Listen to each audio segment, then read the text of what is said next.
Oh, vous partez à Florence. Oh, vous avez de la chance, c'est une ville magnifique. Vous y allez en voiture. Est-ce que vous êtes au courant de la ZTL Ah, vous savez pas du tout ce que c'est ni comment ça marche. Bon, alors, je vous explique tout. Il faut absolument que vous regardiez cette vidéo parce que sinon, vous allez certainement vous retrouver avec une amende en rentrant. Hein. Ce serait bête quand même. Hein. Allez, je vous explique tout. C'est parti. Benvenuti o bentornati su Nuovo Respiro. Moi, c'est Corinne et chaque semaine, je vous propose une vidéo pour découvrir la culture italienne. Je partage aussi avec vous mes bons plans. Je vous donne tous mes conseils si vous allez en Italie. Pour ne manquer aucune vidéo, activez la petite cloche. Vous pouvez aussi vous abonner, c'est gratuit. C'est une vidéo tous les vendredis. Aujourd'hui sur Nuovo Respiro, je vous explique le fonctionnement de la ZTL de Florence. Et ce n'est pas une mince affaire. Car vraiment, si on avait voulu faire plus compliqué que ça, je ne sais pas si on y serait parvenu. ZTL, c'est quoi? Le centre historique de Florence est interdit à la circulation, à l'exception des résidents, des taxis et des autobus. C'est ce que l'on appelle en Italie une ZTL, una zona a traffico limitato, une zone où l'accès des véhicules est contrôlé. Des ZTL en Italie, il y en a ailleurs. Florence n'est pas la seule à en posséder une. Elle a pour but de limiter le trafic dans le centre historique de la ville et de sécuriser les piétons et les cyclistes. Je précise tout de suite que les motos ne sont pas concernées par les ZTL. Ces zones sont signalées par des panneaux qui indiquent le début de la ZTL et quand on peut ou qu'on ne peut pas y entrer. Ces zones sont actives par tranches horaires qui varient d'une ville à l'autre. À Florence, une lumière verte ou rouge indique si l'on peut rentrer dans la ZTL. Il y a des caméras de surveillance qui photographient toutes les plaques d'immatriculation de toutes les voitures et qui vérifient qu'elles sont inscrites sur la liste des véhicules autorisés, la lista bianca. À proximité des entrées de la ZTL, que l'on appelle porte, il y a des via di fuga, c'est-à-dire des rues de secours, des voies de secours, pour que vous puissiez tourner soit à gauche, soit à droite, juste avant l'entrée de la ZTL, ou alors ça vous renvoie sur un rond-point, pour que vous puissiez faire demi-tour sans rentrer dans la zone. Et comment elle est organisée, la ZTL? La ZTL de Florence est divisée en 3 sections, A, B et O. La section A indique une zone encore plus restreinte dans le cœur de la vieille ville. Sans autorisation, l'entrée est interdite dans toutes les zones de la ZTL, mais dans la zone A, c'est interdit à tous les véhicules qui n'ont pas l'autorisation à toute heure du jour. La lumière rouge est presque toujours allumée, personne ne peut entrer sans autorisation, même quelqu'un qui peut accéder à la zone B ou à la zone O, à moins qu'il n'habite là. Attention, ce n'est pas parce que vous avez un droit d'entrée dans la ZTL que vous pouvez accéder à toutes les zones de la ZTL. Les zones autour de Piazza del Duomo, Via Tornabuoni, Piazza della Signoria et Piazza Pitti sont exclusivement piétonnières. Seuls les taxis et les ambulances peuvent circuler la journée.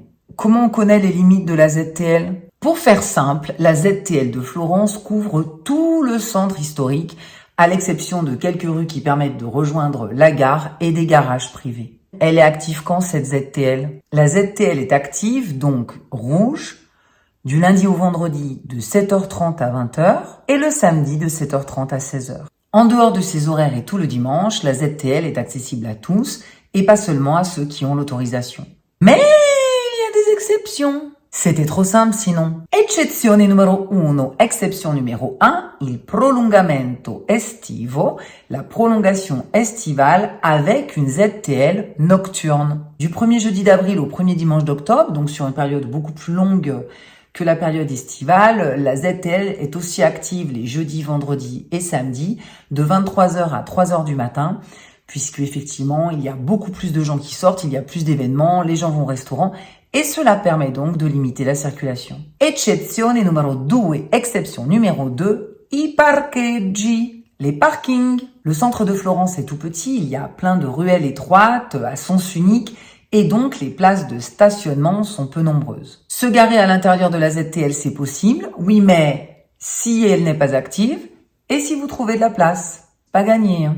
Si vous voulez absolument être dans le centre de Florence avec votre voiture, la meilleure solution, c'est de garer votre voiture dans un parking privé. À votre arrivée, il vous faudra payer une redevance au personnel du parking qui vous inscrira sur la liste des véhicules autorisés à entrer dans la ZTL, la lista bianca. Attention, l'inscription ne comprend qu'une entrée-sortie de la ZTL, à moins que vous n'ayez pris un pass. À chaque fois que vous voudrez entrer ou sortir du parking pendant les heures d'activité de la ZTL, il vous faudra payer une taxe. Et maintenant, la Coco Touch du jour, mes 5 conseils anti-amende. Numéro 1, soyez vigilants. Même si vous entrez par erreur dans la ZTL et que vous en ressortez tout de suite après, vous aurez une amende, donc attention.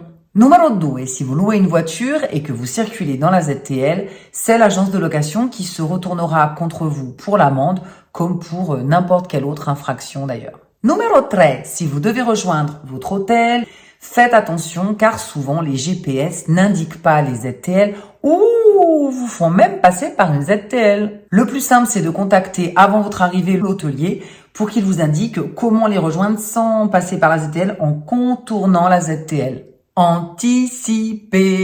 Il faut absolument anticiper. Numéro 4, si vous louez un parking privé ou vous avez réservé un hôtel dans le centre historique, ce sont les commerçants qui vont s'occuper de déclarer votre plaque d'immatriculation à la mairie pour que vous soyez inscrit dans la lista bianca et que quand vous passez la ZTL, si elle est activée en rouge, vous ne soyez pas verbalisé. Assurez-vous qu'il le fasse bien dès votre arrivée, car une fois que vous avez franchi la ZTL, vous avez 3 heures pour rejoindre le parking ou l'hôtel. Il ne faut pas qu'ils oublient de le faire.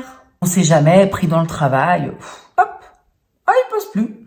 Si votre hôtel se trouve à l'intérieur de la ZTL, vous pouvez y accéder pour déposer vos bagages, mais vous ne pourrez pas vous garer. Il faudra stationner en dehors de la ZTL, à moins que l'hôtelier ait son propre parking. L'hôtel communiquera à la police votre jour d'arrivée, votre heure d'arrivée et votre plaque d'immatriculation afin que vous soyez inscrit sur la lista bianca et que vous ne soyez pas verbalisé pour ce passage. Attention, certains BNB ou appartements ne le font pas, soit parce qu'ils oublient, ils n'y pensent pas, ou parce qu'ils ne le font pas dans les temps.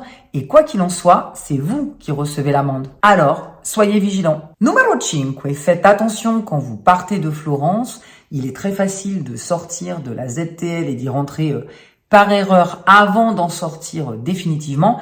La police ne sera pas avisée de cette deuxième sortie. Vous serez verbalisé, vous recevrez l'amende à la maison.